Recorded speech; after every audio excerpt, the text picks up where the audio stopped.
Oke teman-teman, selamat berjumpa kembali di channel video ini. Apa kabar semuanya? Semoga semua tetap sehat ya. Baik, pada kali ini kita akan membahas tentang hewan yang unik. Salah satu hewan unik, tubuhnya kecil, mempunyai suara yang khas. Apa itu? Jangkrik ya. Jadi jangkrik semua orang sudah tahu ya, terutama pada malam hari. Dan suara, kalau kita terdengar ada suara krik krik krik, nah itulah itu bunyi jangkrik ya. Kalau prok prok prok berarti itu suara orang-orang yang sedang tidur ya. Oke, apa yang akan kita bahas pada kali ini? Kita akan mengenal lebih dekat tentang jangkrik ya, mulai dari habitat, morfologi dan seterusnya ya. Sebaran hidup jangkrik ini sangat luas ya. Jadi meliputi Eropa Selatan, Eropa Utara, Asia, termasuk Indonesia ya.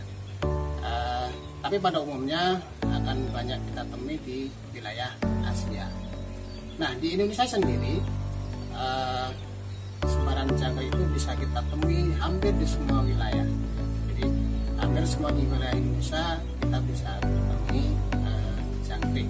Walaupun untuk saat ini untuk fokus budidaya itu masih tersentral di Pulau Jawa.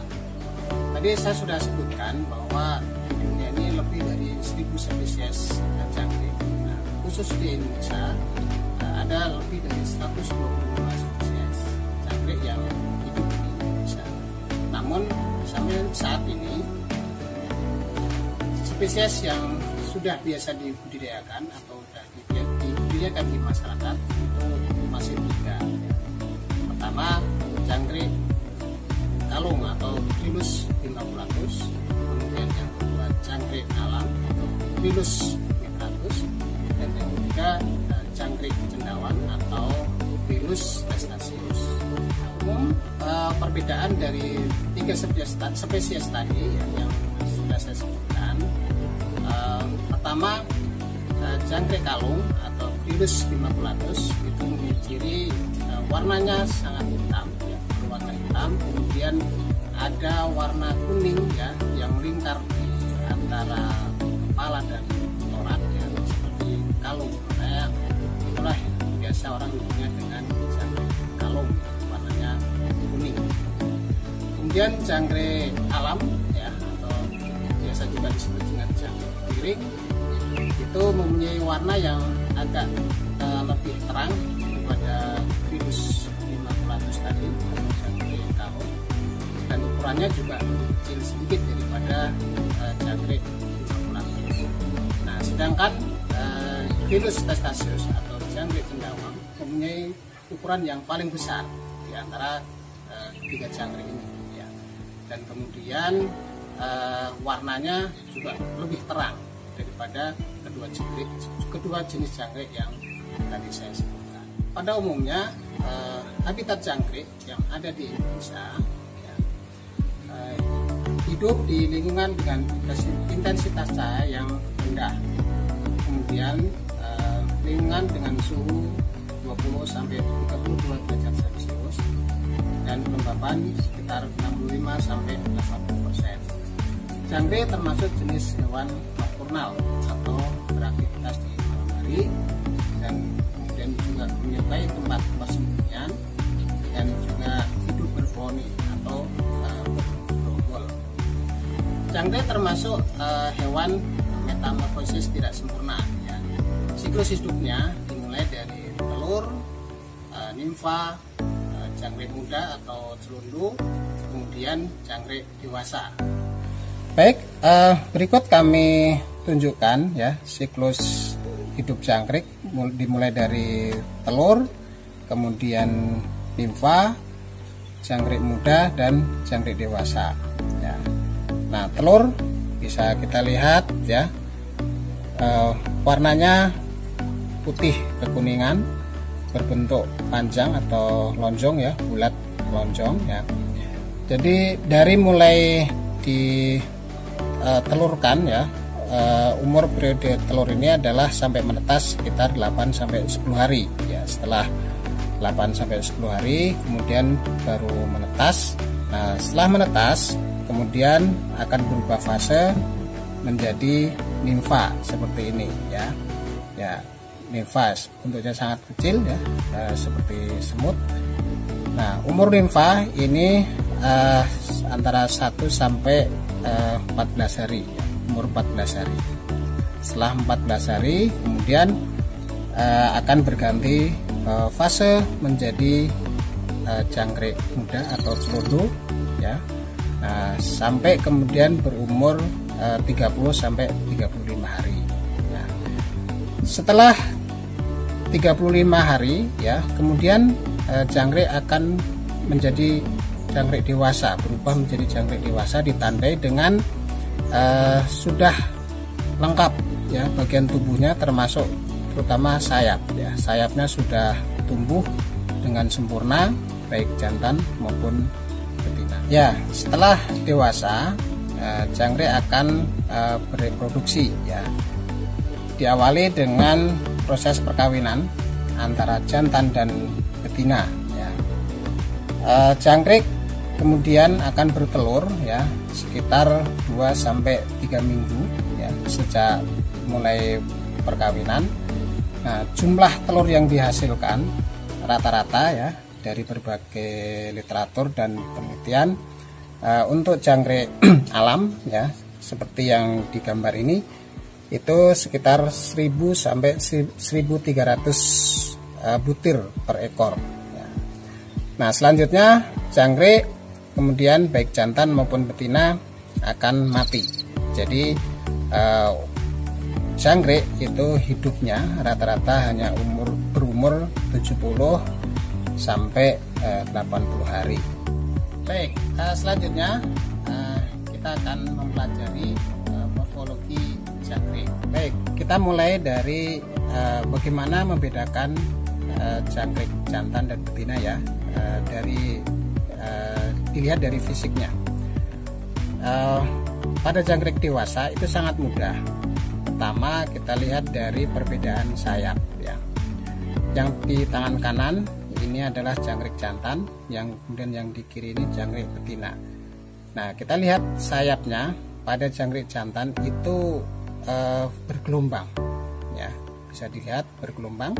Kemudian yang kiri itu betina, sayapnya halus atau lurus, tidak ada gelombang. Kemudian perbedaan yang kedua, pada jangkrik betina, lihat pada bagian paling belakang ya.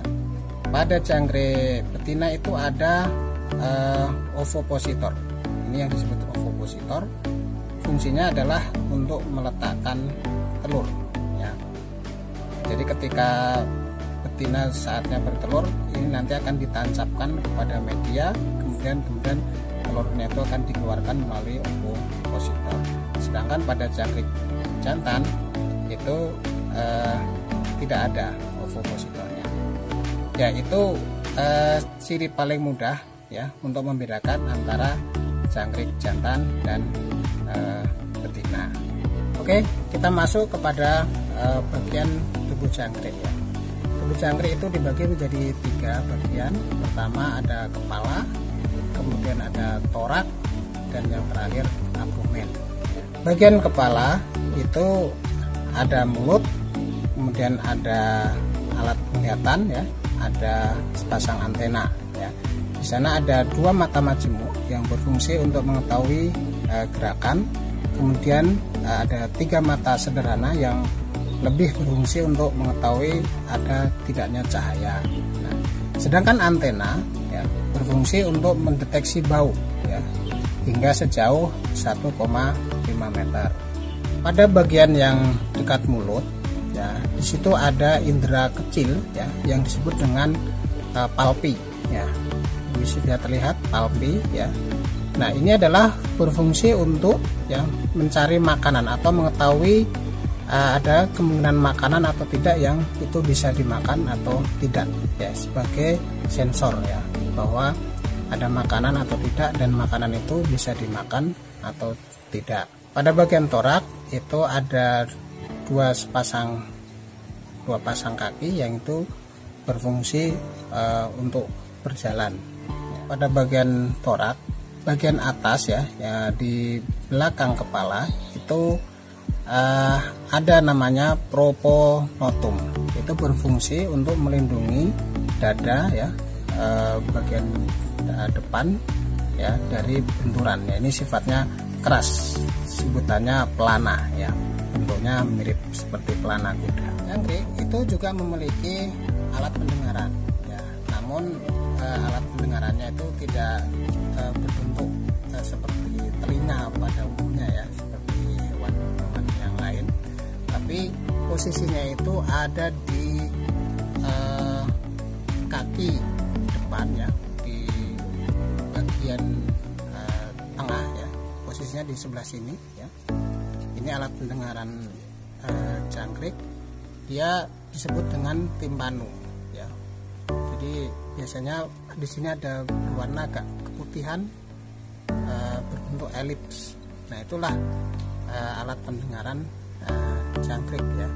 Mungkin kalau ya secara mata telanjang ini agak sulit ya kita lihat, tapi kalau dengan pembesaran itu akan kelihatan dia jaringannya lebih tipis di bagian tadi timpano gitu. Kemudian bagian lain ya yang bisa kita lihat adalah sayap. Sayap jangkrik itu terdiri dari dua, ada sayap bagian depan ya, ini ya, atau bagian atas ya, kemudian sayap bagian dalam ya, bentuknya lebih halus, yang atasnya lebih keras, yang bagian dalam ini lebih agak lebih lembut. Fungsinya apa? Bagi jangkrik betina ini untuk terbang ya. Nah, tapi nanti pada jangkrik jantan ada fungsi lain, yaitu untuk mengeluarkan bunyi. Makanya tadi ada perbedaan antara jangkrik jantan dan betina. Kalau jangkrik jantan itu bergelombang, itu adalah untuk nanti mengeluarkan bunyi. Jadi bunyi itu dari gesekan sayap ya. Sayap yang pada jangkrik jantan karena bergelombang tadi dengan gesekan maka akan mengeluarkan bunyi. Jadi bunyi itu dikeluarkan bukan dari mulut, tapi dari gesekan sayap jangkrik jantan. Makanya jangkrik betina itu tidak bisa mengeluarkan bunyi karena sayapnya lurus ya, kita lihat lurus, jadi tidak bisa digesek ya. Tapi kalau jangkrik jantan karena bergelombang tadi, jadi bisa digesek sehingga keluar bunyi yang klik klik klik. Nah, seperti itu. Nah, di bagian abdomen di situ di bagian ujung ada serci dan juga ada ovipositor yang tadi di awal sudah saya sebutkan. Nah, apa serci? Di sini ada dua pasang ya, ada sepasang serci ya. Fungsinya adalah untuk mengetahui gerakan ya, atau adanya bahaya dari belakang ya. Jadi ini sebagai sensor. Nah, kemudian kalau ovipositor ini fungsinya adalah untuk meletakkan telur ya. Jadi ketika dia sudah siap bertelur, maka ini akan ditancapkan ke dalam media dan kemudian telur akan dikeluarkan melalui ovipositor seperti ini. Nah, ini hanya dimiliki oleh jangkrik betina, tapi jangkrik jantan itu tidak ada. Makanya salah satu untuk membedakan tadi adalah adanya ovipositor atau tidak selain dari sayap. Baik, demikian tadi materi pengenalan jangkrik tentang habitat, siklus dan morfologi jangkrik. Semoga materi ini bisa menambah manfaat bagi semua tentang jangkrik ya. Dan untuk selanjutnya ya nanti kita bertemu lagi pada video berikutnya tentang budidaya jangkrik.